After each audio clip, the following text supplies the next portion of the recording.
Return to warehouse procedure.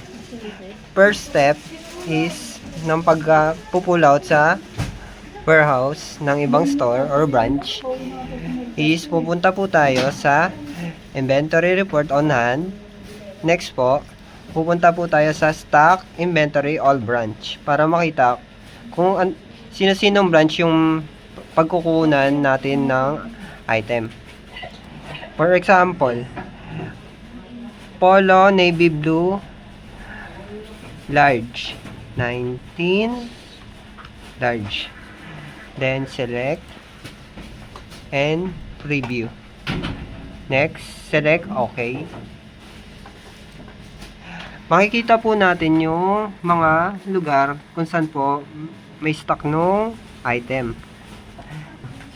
For example, SP Divisoria, yung pinakamalapit po sa amin.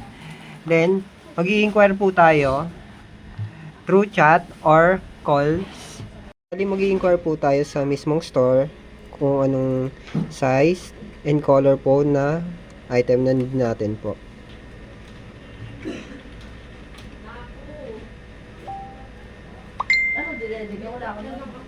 Then, tapos na po tayo mag-inquire sa mismong store. Susulat po natin yung mga item na need po natin. Then, pupunta po tayo kay Kuya Alexis para ipakuha po yung mismong item. At siya po yung mag-i-encode nung mismong item po. Bali po, ibibigay ko na po yung request ko na pull out po kay Kuya Alexis para sa pag-pull out po nung item sa SP Divisoria.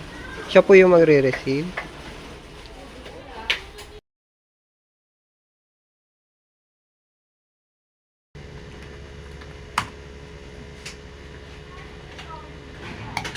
So dito po tayo pupunta para sa stock warehouse return. Sa DSR po, i-click po natin yung nakasulat na stock return to warehouse. Then pagka-click po, mag-add po tayo for additional stock request. Dito po ilalagay kung kailan nyo po kailangan. Saan po kukunin yung item. Lagay po natin SP Divisoria.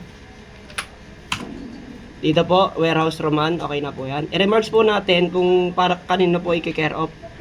For example po sa akin. Warehouse po, dito po sa Roman. Then yung item po, i-search lang po natin yung code 18/19-large. So ilan po yung quantity, kung ilan po yung kailangan ni sale.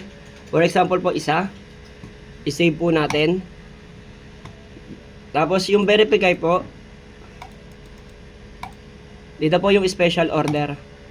Tapos i-finalize na lang po natin kung wala na po siyang additional.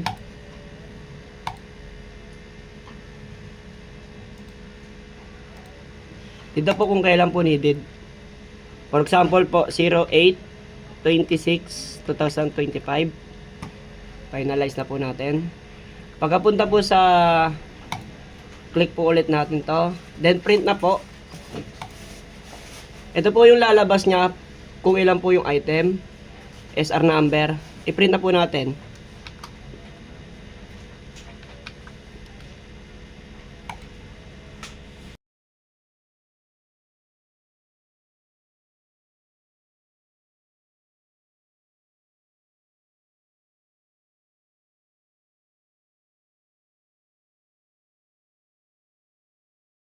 So ito na po, na-print na po yung item. Bali pupunta na lang po to sa store para kunin yung item then ibibigay po sa store yung papel.